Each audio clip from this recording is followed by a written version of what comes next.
नमस्कार दोस्तों, स्वागत है आपका मेरे चैनल पे। दोस्तों खबर ये है कि इंडियन आर्मी ने अपने T-72 और T-90 मेन बैटल टैंक की ऑक्सिलरी पावर यूनिट के लिए अब एक प्राइवेट कंपनी को चुना है। तो आज हम बात करेंगे कि ये पावर यूनिट है क्या, इसका फ़ायदा क्या है और साथ ही प्राइवेट कंपनी कौन सी है। तो चलिए दोस्तों आज इसी पे बात करेंगे, शुरू करते हैं। तो दोस्तों private firm Osho Corp global को चुना गया है इंडियन आर्मी के T-72 और T-90 बैटल टैंक के लिए ऑक्सिलरी पावर यूनिट बनाने के लिए। और आपको बता दें कि जब ये पावर यूनिट आएगी तो इससे न केवल इंजन के ऊपर दबाव कम होगा बल्कि दोस्तों इसका थर्मल और अकोस्टिक सिग्नेचर कम हो जाएगा, जो कि बहुत ही ज़्यादा फायदेमंद होगा। और दोस्तों आशुतोष खाटे जो कि सीईओ है इस कंपनी के, उन्होंने बताया कि T-72 T-90 tank main battle tank है हमारी मैकेनाइज्ड फोर्सेस का। ऐसे में अब इसे पावर के लिए एक दूसरा ऑप्शन भी मिलने जा रहा है, तो इससे इंजन पर दबाव तो कम होगा ही, स्पेशली जो फायर कंट्रोल सिस्टम है टैंक का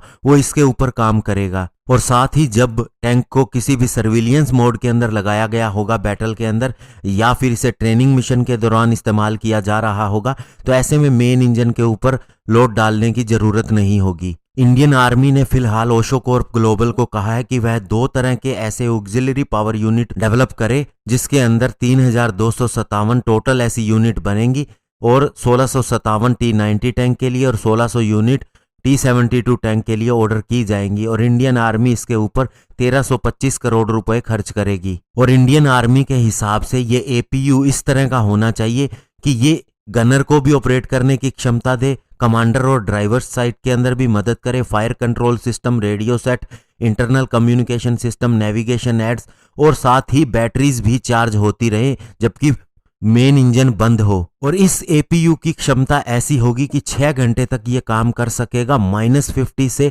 45 डिग्री सेल्सियस टेम्परेचर के बीच में और 16,000 फीट के एल्टीट्यूड पे भी। चूंकि दोस्तों इस APU को टैंक के बाहरी साइड पे लगाया जाएगा तो ऐसे में ये वाटर प्रूफ भी होना चाहिए, कम से कम 5 मीटर की गहराई तक, ताकि अगर टैंक किसी ऐसे पानी वाले क्षेत्र में ऑपरेट करता है तो इसके अंदर कोई प्रॉब्लम ना आए। और दोस्तों अभी क्या होता है कि टैंक को हमेशा स्टार्ट रखना पड़ता है, उसके इंजन को स्टार्ट रखना पड़ता है अगर उसके अंदर और भी कोई काम चल रहा है, चाहे हम उसे ऑपरेट नहीं भी कर रहे, क्योंकि बाकी सिस्टम को भी पावर के लिए इसी इंजन के ऊपर निर्भर होना पड़ता है। तो ऐसे में दोस्तों फायदा ये होगा कि जब ये APU सिस्टम मिलेगा तो आप इसे एक सेकंड इंजन भी कह सकते हैं। पहले इंजन के ऊपर दबाव कम पड़ेगा, साथ ही दोस्तों इसकी स्टेल्थ प्रॉपर्टी बढ़ेगी क्योंकि थर्मल सिग्नेचर भी नहीं जाएगा और साथ ही इसका शोर करने वाला सिग्नेचर, एकोस्टिक सिग्नेचर भी नहीं जाएगा, तो दुश्मन को इसको पता लगाना मुश्किल होगा। और इसके अलावा बहुत से सिस्टम इसके सेकेंडरी पावर के ऊपर काम करते रहेंगे, तो मेन इंजन की लाइफ बहुत ज़्यादा बढ़ जाएगी। तो दोस्तों एक प्राइवेट कंपनी और इंडियन प्राइवेट कंपनी अब इंडियन आर्मी की इन ज़रूरतों को पूरा करेगी, तो इससे न केवल आत्मनिर्भर भारत को बल मिलेगा बल्कि हमारे टैंक की पावर भी और ज़्यादा बढ़ेगी। धन्यवाद, जय हिंद।